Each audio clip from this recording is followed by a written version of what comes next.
এত বড় একটা জঙ্গি সংগঠন নিষিদ্ধ হয়েছে আর বিএনপি তাতে দুঃখিত হয়। বিএনপি বলে যে এই নিষিদ্ধ করা ঠিক হয় নাই, কারণ এই নিষিদ্ধ হলে নাকি পরে তাদেরকেও নিষিদ্ধ করা হবে। যে নেতারা বিএনপি যে প্রশ্নটা করতে চাই সেটা বেরিসা ফারহানাকে শুনে আমি একটু মান্না ভাইকে একই প্রশ্নের প্রেক্ষিতে শুনতে চাই যে ঘটনাটা একটু পুরনো, সেটা হচ্ছে রাষ্ট্রপতি শাহাবুদ্দিন চুপ্পু পদে টিকে গেলেন। আসসালামু আলাইকুম, বিসমিল্লাহির রহমানির রহিম। যে যেখান থেকে এই ভিডিওটা দেখতেছেন, একটি গুরুত্বপূর্ণ ভিডিও, না টেনে আপনারা দেখুন। টেনে দেখলে বুঝতে পারবেন না।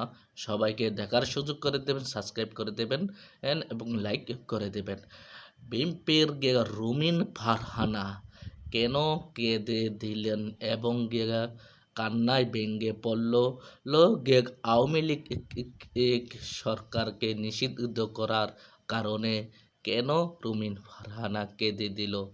না, রুমিন ফারহানা এটা আওয়ামী লীগের সাথে জড়িত আছে কি না এই ভিডিওতে আপনারা দেখতে পারবেন।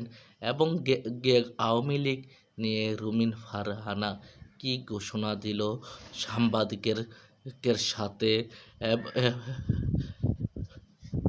এবং সাংবাদিক কি প্রশ্ন করলো, রুমিন ফারহানা কি বলল, দেখুন। এত বড় একটা জঙ্গি সংগঠন নিষিদ্ধ হয়েছে আর বিএনপি তাতে দুঃখিত হয়। বিএনপি বলে যে এই নিষিদ্ধ করা ঠিক হয় নাই, কারণ এই নিষিদ্ধ হলে নাকি পরে তাদেরকেও নিষিদ্ধ করা হবে। যে নেতারা বিএনপি যে প্রশ্নটা করতে চাই সেটা বেরিসা ফারহানাকে শুনে আমি একটু মান্না ভাইকে একই প্রশ্নের প্রেক্ষিতে শুনতে চাই যে ঘটনাটা একটু পুরনো, সেটা হচ্ছে রাষ্ট্রপতি শাহাবুদ্দিন চুপ্পু পদে টিকে গেলেন বিএনপির কারণে। আমরা এটা দেখেছি, জুলাই আন্দোলনে পালিয়ে যাওয়া আওয়ামী লীগ ও বিএনপির ইচ্ছা না থাকায় নিষিদ্ধ হচ্ছে না। খোদ প্রধান উপদেষ্টা মিডিয়ায় সাক্ষাৎকার দিয়ে কথা বলেছেন। কিন্তু আওয়ামী লীগ পালিয়ে প্রবাসী, তারা যুক্তরাজ্য জাপানে রাজনৈতিক সভা করছে, সেখানে শেখ হাসিনা অডিওতে বক্তব্য দিচ্ছেন। প্রবাসে সক্রিয় আওয়ামী লীগকে কি দেশে সুযোগ দেওয়া উচিত নাকি অনুচিত? আপনার অবস্থানটা আমি একটু শুনতে চাই, এবং একইভাবে মান্না ভাইয়ের অবস্থানটা আমি শুনতে চাই যে আমরা নেতা বা জনগণের পার্সপেক্টিভটা শুনলাম, আপনাদের পার্সপেক্টিভ একটু শুনতে চাই বেরিসা ফারহানা। আমি কি আগের আলোচনা থেকে প্লিজ হ্যাঁ প্লিজ হ্যাঁ। আচ্ছা, দেখুন, বাংলাদেশের পলিটিক্যাল যে সিস্টেম, তাতে পার্লামেন্টারিয়ান কারা হবেন বা পার্লামেন্টারিয়ানদের কাজটা কি, একজন সংসদ সদস্যের কাজ কি, এটা কিন্তু দেশের মানুষ খুব পরিষ্কার না। তারা মনে করে সংসদ সদস্যের কাজ হলো ব্রিজ, কালভার্ট, রোড নির্মাণ করা, এবং এটা নির্মাণ করতে গিয়ে তাকে সরকারের একেবারে সাথের লোক হতে হবে, তাহলেই তার পক্ষে সহজ হবে এই প্রকল্পগুলো পাশ করিয়ে নিয়ে আসা। এবং যারা সংসদ সদস্য হন তারাও বিশ্বাস করেন তাদের কাজ হলো এই ব্রিজ, রোড, কালভার্ট নির্মাণ করা, এবং এই নির্মাণ থেকে 10%, 15%, 20% তাদের পকেটে নেওয়া। এটা হচ্ছে একটা মিউচুয়াল আনরিটেন এগ্রিমেন্টের মতন, হ্যাঁ, জেন্টলম্যান এগ্রিমেন্ট। কিন্তু আসলে তো একজন সংসদ সদস্যের কাজ সেটা নয়।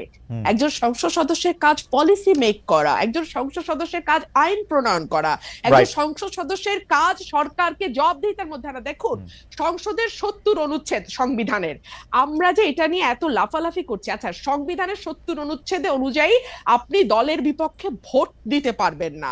আপনি কি 54 বছরে দলের সমালোচনা করে কোন সংসদ সদস্যকে সংসদে দাঁড়িয়ে বক্তব্য দিতে শুনেছেন? না, কিন্তু বেরিসা ফারহানা, আপনারা তো সংসদের বাইরে ছিলেন 15 বছর, আপনাদের তো 70 অনুচ্ছেদ ছিল না। আমরা কি দেখেছি আপনারা দলের সমালোচনা করে পল্টন ময়দানে বক্তৃতা দিয়েছেন?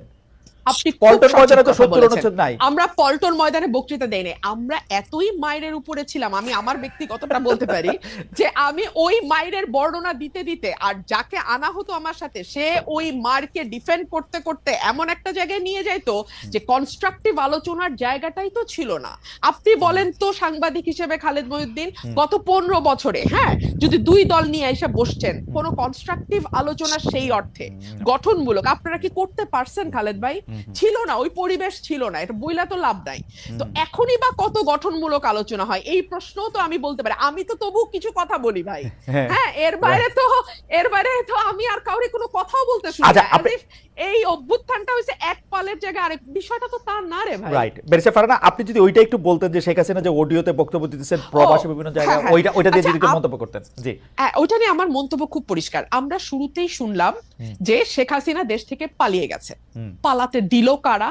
এক, কেন তাকে, আমি জানি সেনাবাহিনীর সাহায্য নিয়ে তিনি বিমানে করে পালিয়ে গেছেন দেশ থেকে, সেনাবাহিনী তাকে তার হেফাজতে নিতে পারতো কিনা এই প্রশ্ন আমি রাখি। কারণ তিনি তো আসলে প্রত্যক্ষ এবং পরোক্ষ ভাবে 2000 হত্যাকাণ্ড, 25,000 মানে কি বলে অ্যাসল্ট এবং প্রায় 1,500-2,000 মানুষের চোখ হারানোর সঙ্গে সম্পৃক্ত, তাই না? দুর্নীতি টুর্নীতি সরিয়ে রাখি। দুই হলো 800 সামথিং এর একটা তালিকা নাকি ছিল সেনাবাহিনীর কাছে যারা তাদের হেফাজতে ছিল। সেই তালিকায় কাদের নাম ছিল এখন পর্যন্ত আমরা জানি না।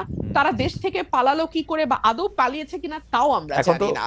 আচ্ছা, আমরা অল্প কিছু লোককে বিচারের আওতায় আনতে দেখলাম, এবং ফর এক্সাম্পল সালমান এফ রহমানের বিরুদ্ধে খুনের মামলা।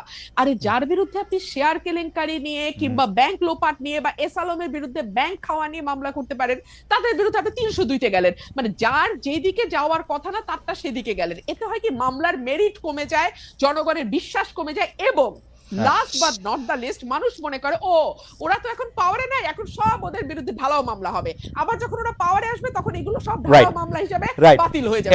এবং কালচারের মধ্যে আমরা চলতেছি।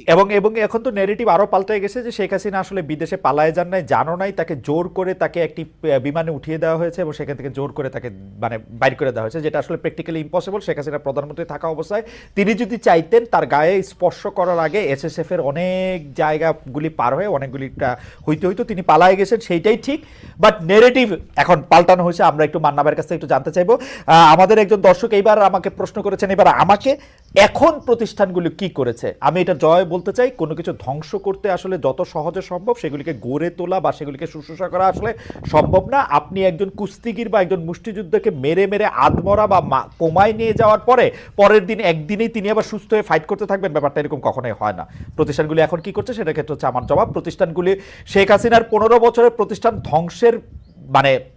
ধ্বংসের ফলে, এটা আমার মতামত, বাংলাদেশকে 35 বছর ভুগতে হবে ধ্বংসমাত্র একটা প্রতিষ্ঠান নিয়ে। এটা এর চেয়ে একটু কম হতে পারে। মানে আপনি যদি একটু বলেন যে এই যুক্তরাজ্য জাপান এখানে যে রাজনৈতিক সমাবেশ করতেছে এটা আসলে ঠিক হচ্ছে কিনা, আবার মানে মানে মানে ডক্টর ইউনূস যে বলতেছেন আসলে বিএনপির জন্য পারতেছি না আওয়ামী লীগরে ঠিকঠাক করতে, ওইটা নিয়ে যদি এটা উনি যদি বলেন খুব মুশকিল। জানেন আসসালামু আলাইকুম আমার ভাই বোনেরা, আপনারা সবই দেখছেন, সবই শুনছেন। রুমিন ফারহানা কেন কেঁদে দিল, এবং রুমিন ফারহানা সাংবাদিক ভাই প্রশ্ন করণে কি জবাব দিল এবং কি উত্তর দিল, এবং আওয়ামী লীগ নিয়ে এবং বিএনপি নিয়ে আপনারা সবই দেখছেন, সবই শুনছেন।